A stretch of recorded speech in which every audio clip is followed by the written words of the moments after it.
When the Lord has given you rest from your pain and turmoil and the hard service with which you were made to serve, you will take up this taunt against the king of Babylon. How the oppressor has ceased. The insolent fury ceased. The Lord has broken the staff of the wicked, the scepter of rulers, that struck the peoples in wrath, with unceasing blows, that ruled the nations in anger, with unrelenting persecution. The whole earth is at rest and quiet. They break forth into singing. The cypresses rejoice at you, the cedars of Lebanon, saying, since you were laid low, no woodcutter comes up against us. Sheol beneath is stirred up to meet you when you come. It rouses the shades to greet you, all who were leaders of the earth. It raises from their thrones all who were kings of the nations. All of them will answer and say to you, you too have become as weak as we. You have become like us. Your pomp is brought down to Sheol. The sound of your harps. Maggots are laid as a bed beneath you, and worms are your covers. The kings of Babylon, successively, were the great enemies and oppressors of God's people. And therefore the destruction of Babylon, the fall of the king, and the ruin of his family, are here particularly taken notice of and triumphed in. In the day that God has given Israel rest they shall take up this proverb against the king of Babylon. We must not rejoice when our enemy falls, as ours, but when Babylon, the common enemy of God and his Israel, sinks, then rejoice over her, thou heaven, and you holy apostles and prophets. The Babylonian monarchy bade fair to be an absolute, universal, and perpetual one, and, in these pretensions, vied with the Almighty. It is therefore very justly, not only brought down, but insulted over when it is down. Babylon was a golden city. It is a Chaldee word in the original, which intimates that she used to call herself so much did she abound in riches and excel all other cities, as gold does all other metals. She is gold thirsty, or an exact res of gold, so some read it, for how do men get wealth to themselves but by squeezing it out of others? The New Jerusalem is the only truly golden city.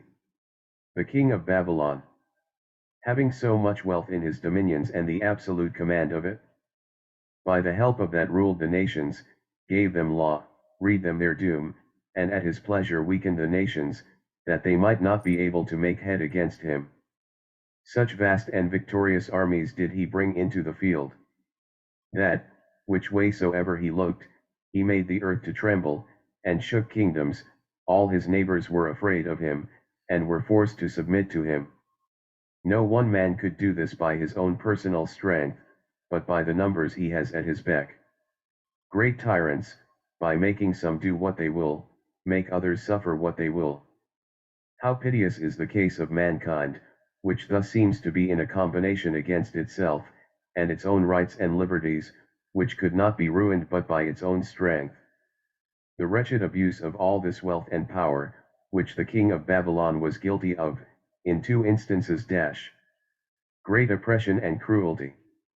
He is known by the name of the oppressor, he has the scepter of the rulers, has the command of all the princes about him, but it is the staff of the wicked, a staff with which he supports himself in his wickedness and wickedly strikes all about him. He smote the people, not in justice, for their correction and reformation, but in wrath, to gratify his own peevish resentments, and that with a continual stroke, pursued them with his forces, and gave them no respite, no breathing time, no cessation of arms. He ruled the nations, but he ruled them in anger. Everything he said and did was in a passion, so that he who had the government of all about him had no government of himself.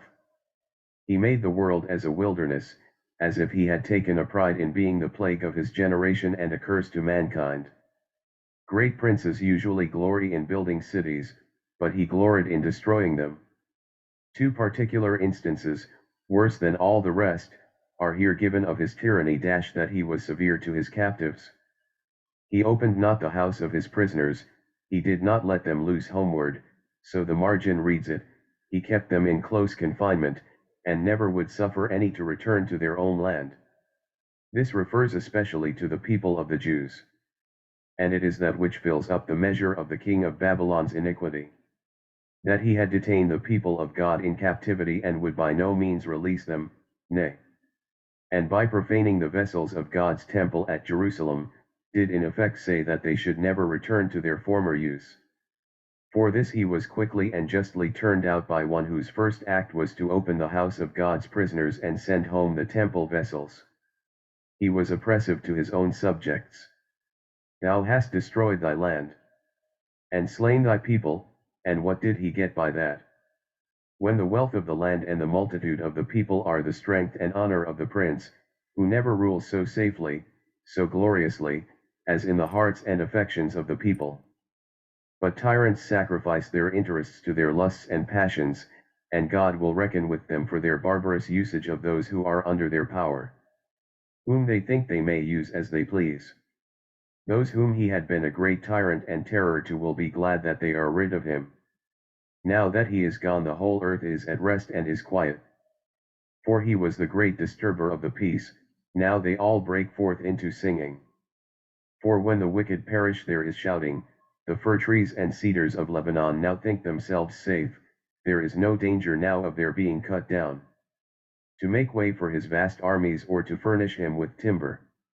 The neighboring princes and great men, who are compared to fir trees and cedars, may now be easy.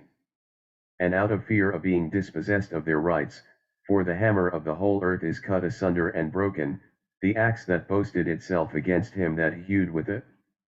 The congregation of the dead will bid him welcome to them, especially those whom he had barbarously hastened thither. Hell from beneath is moved for thee, to meet thee at thy coming, and to compliment thee upon thy arrival at their dark and dreadful regions.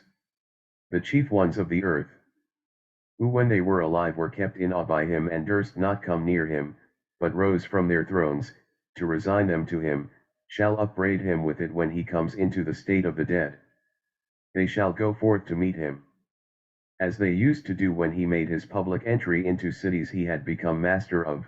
With such a parade shall he be introduced into those regions of horror, to make his disgrace and torment the more grievous to him. They shall scoffingly rise from their thrones and seats there, and ask him if he will please to sit down in them, as he used to do in their thrones on earth. The confusion that will then cover him they shall make a jest of. Hast thou also become weak as we? Who would have thought it? It is what thou thyself didst not expect it would ever come to when thou wast in everything too hard for us. Thou that didst rank thyself among the immortal gods, art thou come to take thy fate among us poor mortal men? Where is thy pomp now, and where thy mirth?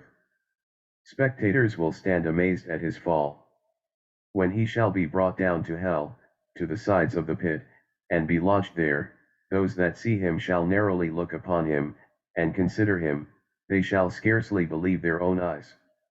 Never was death so great a change to any man as it is to him. Is it possible that a man, who a few hours ago looked so great, so pleasant, and was so splendidly adorned and attended, should now look so ghastly, so despicable, and lie thus naked and neglected? Is this the man that made the earth to tremble and shook kingdoms? Who could have thought he should ever come to this? Here is an inference drawn from all this. The seat of evildoers shall never be renowned. The princes of the Babylonian monarchy were all a seat of evildoers, oppressors of the people of God, and therefore they had this infamy entailed upon them. They shall not be renowned forever, so some read it. They may look big for a time, but all their pomp will only render their disgrace at last the more shameful. There is no credit in a sinful way.